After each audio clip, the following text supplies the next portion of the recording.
It's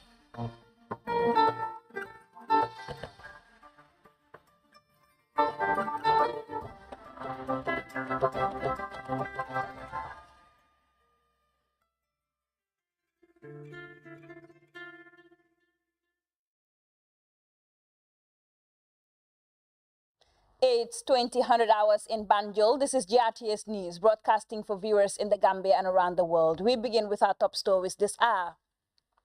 As Gambians prepare for the councillorship by-election, GRTS's Ibrahima Jallow takes a look at the state of preparedness by the Independent Electoral Commission ahead of the polling day. Promoting entrepreneurship development, the Ministry of Agriculture orients smallholder farmers on matching grant scheme. Plus, in sports, the Gambia Football Federation officially launches the broadcast agreement signed with the World Football Governing Body FIFA. And away from home, Ethiopian Telecom launches 5G mobile phone services, and Finland moves towards joining NATO amid Russia's threats. Well, these plus other stories coming ahead in this edition of the news. I am Fatoumata Cham. Thank you for joining us.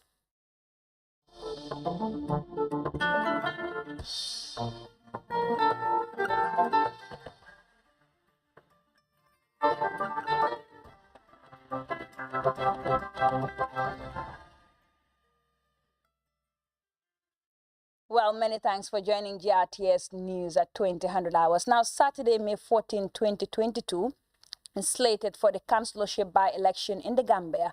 4 seats, 2 in the Kanifing municipality and 2 in the West Coast region, are up for grabs by various aspiring candidates.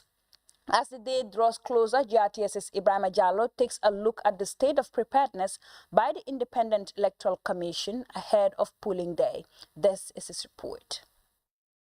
Barely a month after the parliamentary elections, the Independent Electoral Commission IEC is set for another democratic exercise on Saturday. Pam Makan Khan, the Director of Communications at the IEC, said the ground has been leveled for a free, fair and transparent elections. So far so good. Everything is in place already. All materials have been provided, they are available, and of course deployment will be done tomorrow. So that the teams will be deployed to their various polling stations. And also in terms of the personnel, they will be trained today. So the training is ongoing right now, I would say. So that I would say we are 100% ready to conduct elections come Saturday, the 14th of May. Saturday's by-election is meant to elect new councillors in London Corner, Bundung 6 Johnson, Sanyang and Marakisa wards in Kanifing and Bikama administrative areas. These are the wards in which some of the councillors they resigned previously in order to contest in the National Assembly elections. So as such, these seats aren't. So the objective of the by-election is to fill in those vacancies. Meanwhile, there is growing concern over possible low turnout of voters, as in the case of the recent National Assembly elections. The IEC spokesperson explains, citing the importance of local government elections. In terms of the turnout, the Commission have engaged in some voter education activities in the media houses, on TV, on radio, on news, and even on the social media. These elections are very important because the councillors are the people that are the officials that bring social services to the communities.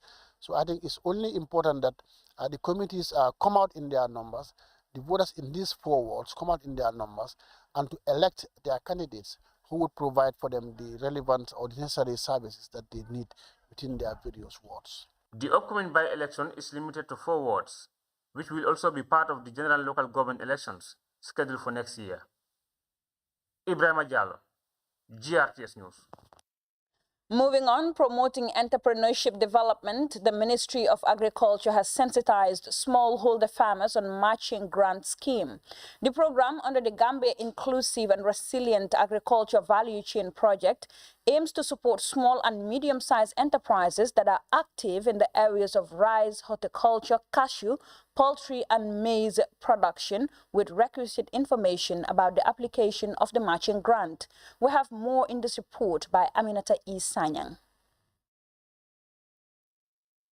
In a bid to unlock the potential of agriculture and agribusiness sector, the government of the Gambia partners with the World Bank to formulate the Gambia Inclusive and Resilient Agricultural Value Chain Development Project.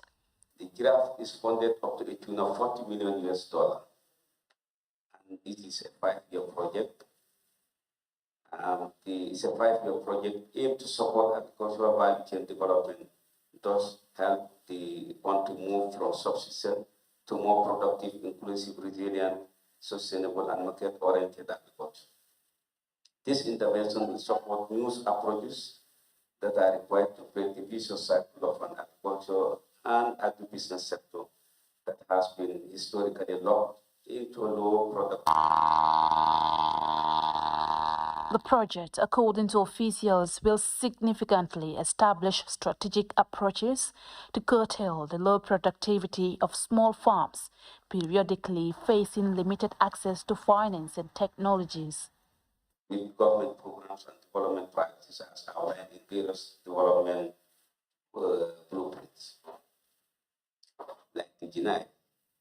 The project is also intended to reduce gender disparity in the agriculture sector that will back female productivity and entrepreneurship through diverse interventions, including the provision of matching grant incentives for productive investment. The project will also provide matching grant incentives for industrious funds to help intensify output and commercial access. Would receive SMEs in a great deal because studies have been conducted before this thing could come up, and we feel and hope it would help them a lot indeed. And because here the SMEs, they want to do a lot of things, but some of them are limited with capital or startup or financing. So if there is a grant financing coming up for them, I believe if they put it into good use, it is going to help them a lot. And again, why I have confidence that it would help them a lot, because all SMEs can apply, but we do screening. Yes, we'll do screening at different levels. The giraffe project, according to officials, will help in the realization of the SDG 1, which addresses the eradication of poverty and as well transform the agricultural sector from subsistence agriculture to commercial agriculture. Aminata E. Sanyang, GRTS. Now, officials of the REP-GAM project continue on their familiarization tour to project intervention sites across the country. The tour is designed to equip members with knowledge and information on the level of implementation since the launch of the pilot energy program. Members of the beneficiary communities visited expressed joy over the solar power systems set out to be installed to address their energy needs. That report by Usman Mane will air in our subsequent bulletin. Elsewhere in the Lower River region, the IMVF project recently concluded a 3-day entrepreneurship training and agribusiness startup kit award at a ceremony held in Soma. The forum, funded by the European Union, is aimed at empowering youths with skills and financial support to enable them start a business. Usman Balde has more details in this report. On the theme promoting agribusiness opportunities for Gambian youths, the capacity building targeted over 25 participants from TVEC Inside Training Center in Kuntaya in the region and the Girls Guide Center in Soma, with the aim of enhancing their entrepreneurial skills. In her closing remarks, the lead trainer advisor at IMVF, Kadi Fofana, hailed the European Union for complementing government efforts in providing youths with market-relevant skills. Our commitment to continue to support you on this journey that we have started together, so that our objective is to see you as a very successful entrepreneurs in the coming 5 years, where it's not just going to be one-man business. But then at some point, you look at your business, you go back to your plan, review your business plan and say, well, I have to employ one more person to come and work with me on this project. That is our objective. And that is a very important objective for us. And this cannot be achieved without sustainability, putting sustainability mechanisms in place. And from our end, the monitoring is one of the sustainability mechanisms that we are going to employ. You will see our monitoring officers almost every month in your communities to come and see how you are faring in your businesses. For part, the Regional Youth Assistant for Lower River Region, Nyangambai, called on her colleagues to make the best use of the opportunity at their disposal. I am advising all young people, not everybody can sit in the office. You can start something for yourself, and that thing can benefit you with or without grant, because you can only get these grants when they know that you start something. We are thanking EU and IMVF. They've been supporting young people in all regions, especially here in LRR. We really appreciate their support here.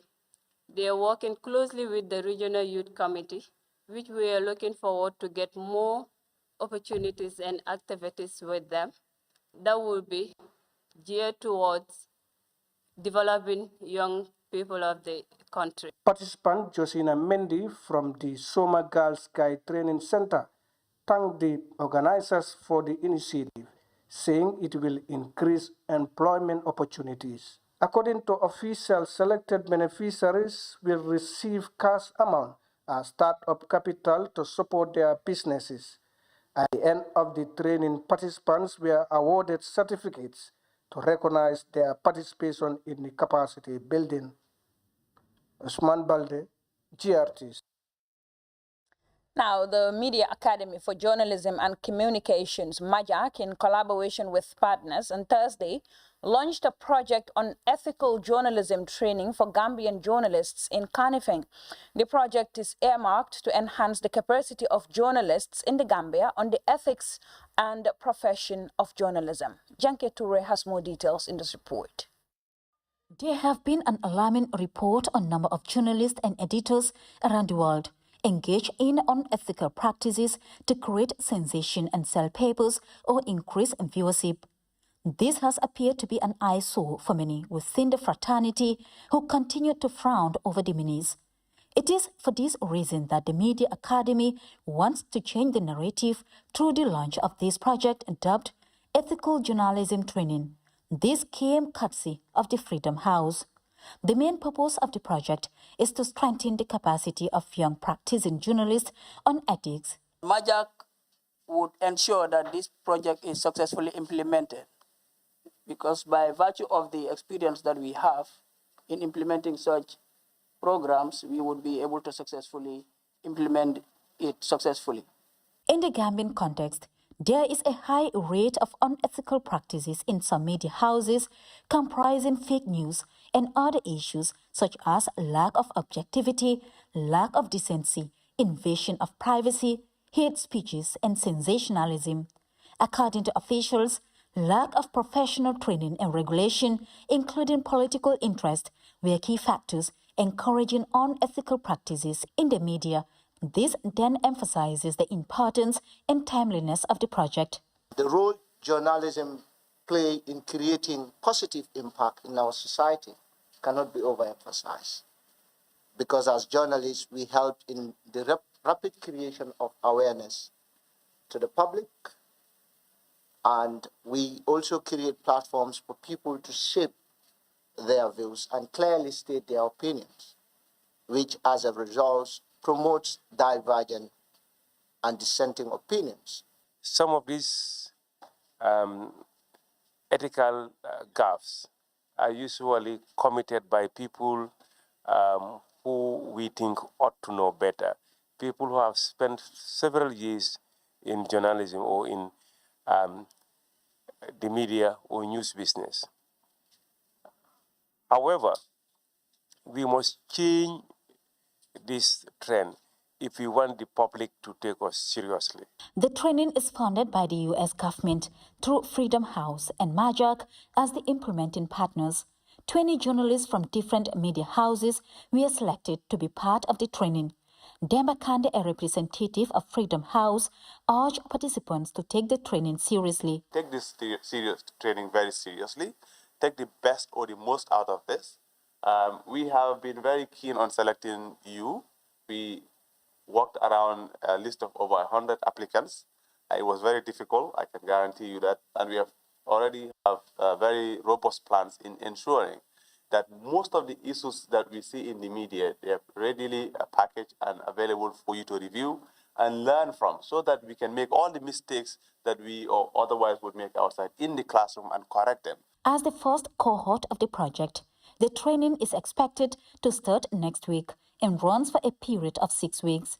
The participants will now serve as ambassadors to many, as expectations are that they will be able to put knowledge gained not only into practice, but help other colleagues as well. Janket Toure, GRTS News. Well, we'll take our first break. The news continues in just a moment. To stay. From your favorite GSM operator, AfriCell. For all of you that have struggled to buy cash power beyond $7,000, AfriCell has done it again. The limit to buy cash power is now up to $30,000. Oh yes, $30,000. Buy all the cash power you want from your AfriMoney account by dialing *777#. Where AfriCell goes, nobody dares to follow. It's an amazing offer. AfriMoney just got way better. The threshold for cash in and cash out on your AfriMoney has been increased. Where it used to be 10,000 per transaction, now it has been increased to 30,000. Meaning, your AfriMoney account, you can now withdraw and deposit up to $30,000 at once. Cashing in and out just got 3 times easier. For more info, call 777. Where AfriCell goes, nobody dares to follow.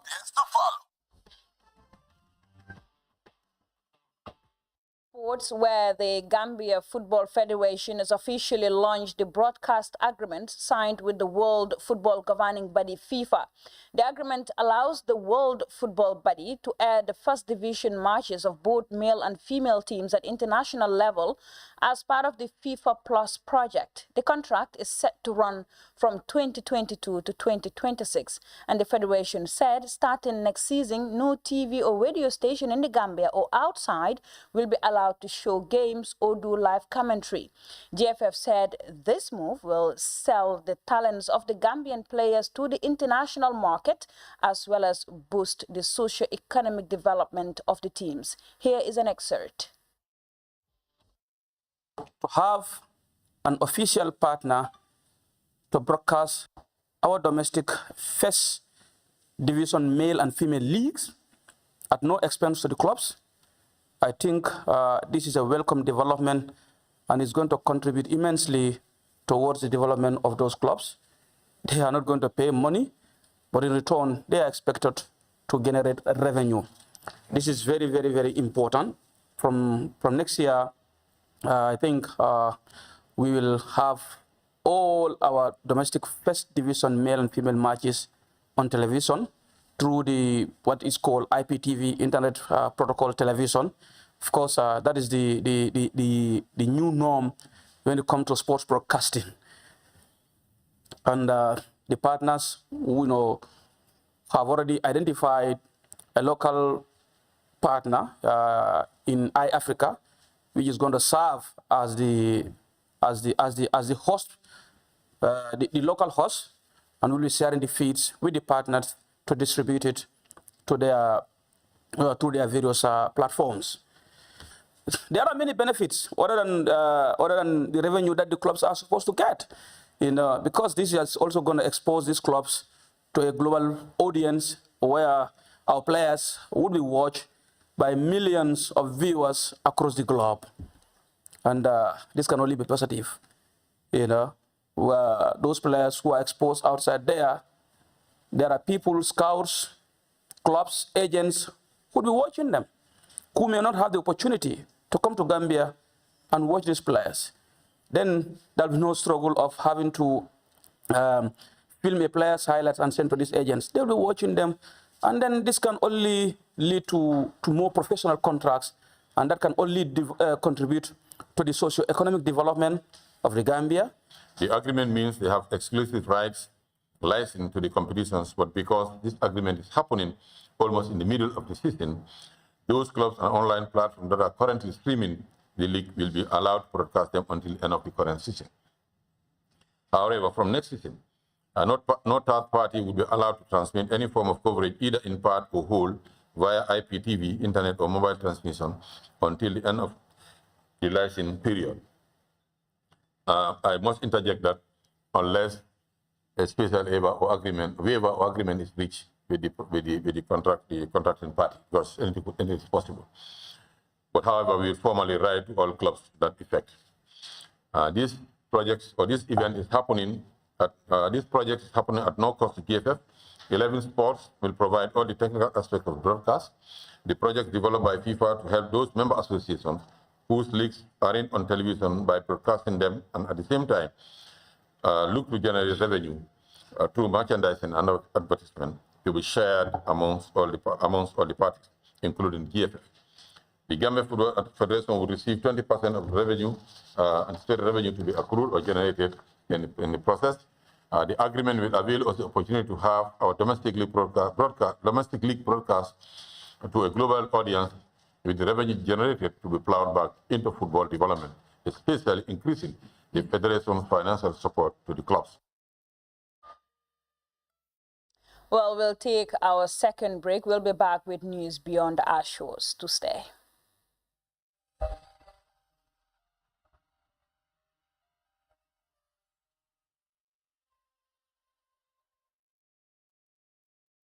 Welcome back, and over now to the international. State telecommunication company in Ethiopia has rolled out 5G mobile phone services. This will guarantee high internet speed, 20 times more than the 4G, which is critical in making the country an emerging tech market. We have more in the CGTN report. The country has launched the 5th generation network in the country's capital ahead of the competition from new entrants in an industry that has been closed for international players.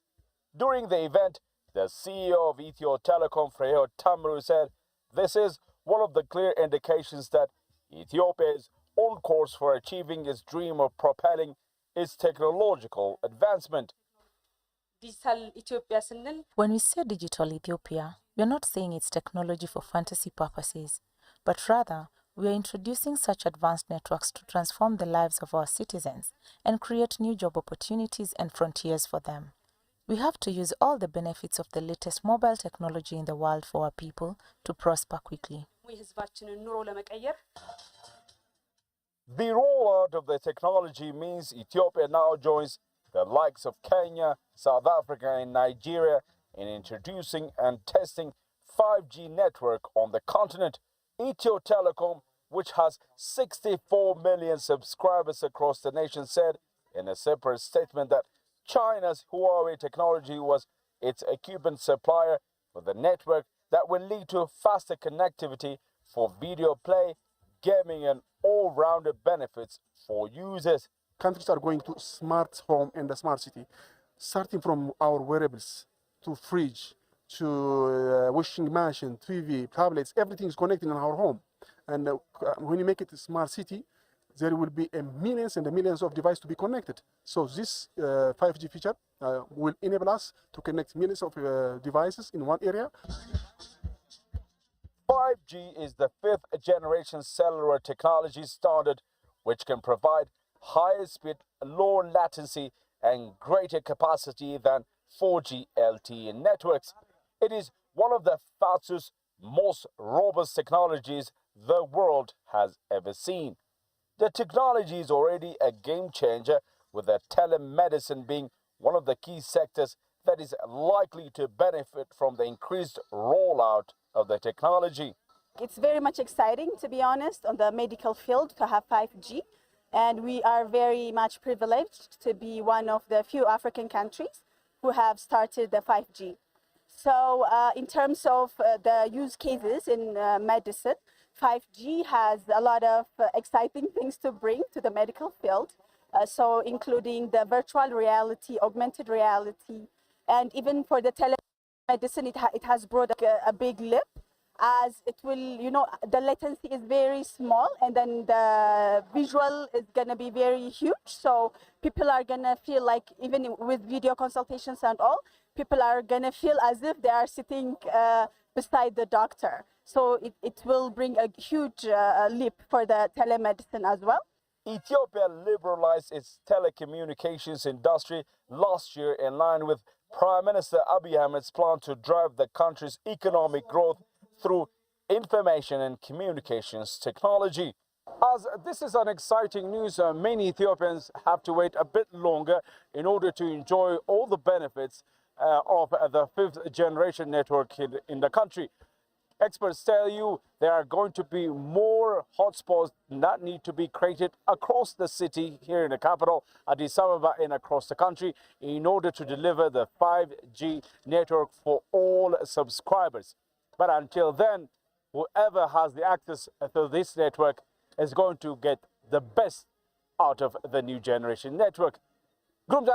Moment for Ethiopia. Quite remarkable there. Now, at least 35 people have been killed after armed men raided an artisanal gold mine in Ituri in the northeast of the Democratic Republic of Congo. This comes 2 days after the commemoration of the first year of the state of siege in Ituri. Josiah Abbott, head of the office of MONUSCO Ituri, shared his insight with CGTN. Let's take a listen. Liberation, Finnish President Sauli Niinistö and Prime Minister Sanna Marin have endorsed Finland to join NATO, setting the stage for an imminent membership application. Finland must apply for NATO membership without delay. We hope that the national steps still needed to make this decision will be taken rapidly within the next few days. The country's foreign minister, which has, I think, about 6 armed groups which are active, and in various degrees, and their activities are, of course, causing suffering to the civilian population. Because of the activities of these armed groups, we have a number of civilians that are displaced from their homes, and I think we're talking about 1.9 million people that are displaced from their homes. Some are in host families, but others are in IDP sites, particularly in the territory which is called Jugu. So that is the situation that we are dealing with here. And as MONUSCO, we are working together with the government to try to see in which way we can help with the protection of civilians in Ituri province. But I would say that there are initiatives that have been taken by the government to try to deal with this situation, and the state of siege is one of them. And, we know that the government has tried very much, to bring in more troops into the area.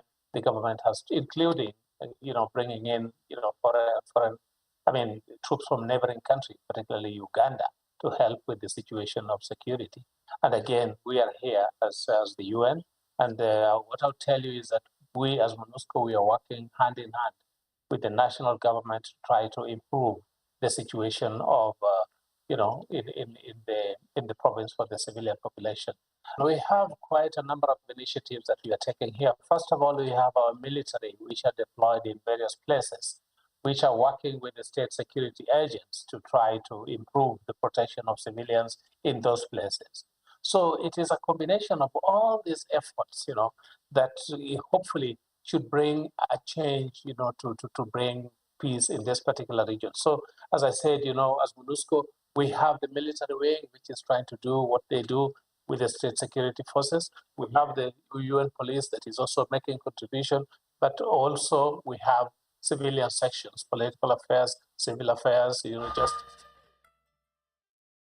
Well, let's move over now to Finland, where its leaders Thursday came out in favor of applying to join NATO, and Sweden could do the same within days in a historic realignment on the continent 2 months after Russian President Vladimir Putin's invasion of Ukraine sent a shiver of fear through Moscow's neighbors. Of deliberation, Finnish President Sauli Niinistö and Prime Minister Sanna Marin have endorsed Finland to join NATO, setting the stage for an imminent membership application. Finland must apply for NATO membership without delay. We hope that the national steps still needed to make this decision will be taken rapidly within the next few days. The country's foreign minister echoed the statement in his address to the EU Parliament. emphasizing the need for security and protection against an increasingly volatile Russia. Unpredictable behavior of Russia is an imminent issue. Russia has the ability and readiness to put pressure on its neighbors. Until now, Finnish leaders saw NATO membership as an unnecessary provocation of Moscow. But since the war in Ukraine, Finland has made a gradual U-turn from its 70 years of neutrality towards its Russian neighbor, with whom it shares a 1,300-kilometer border. Consensus has also shifted in Finland's closest defense partner, Sweden, who is expected to move in tandem with Finland's decision. But joining the 30-member group could be a long one and doesn't come without risks. The Kremlin has already warned of military and political consequences were the Nordic countries to join the alliance. Further action by Russia will depend on how this process of expansion will look like in the future, how far the military infrastructure will move and how much closer to our borders. Finland has reiterated that its potential membership would not be a zero-sum game, that Finland bolstering its security by joining the alliance would not be an attack on any nation. Well, from there, we shift our attention to the weather report, courtesy of the Central Forecast Office.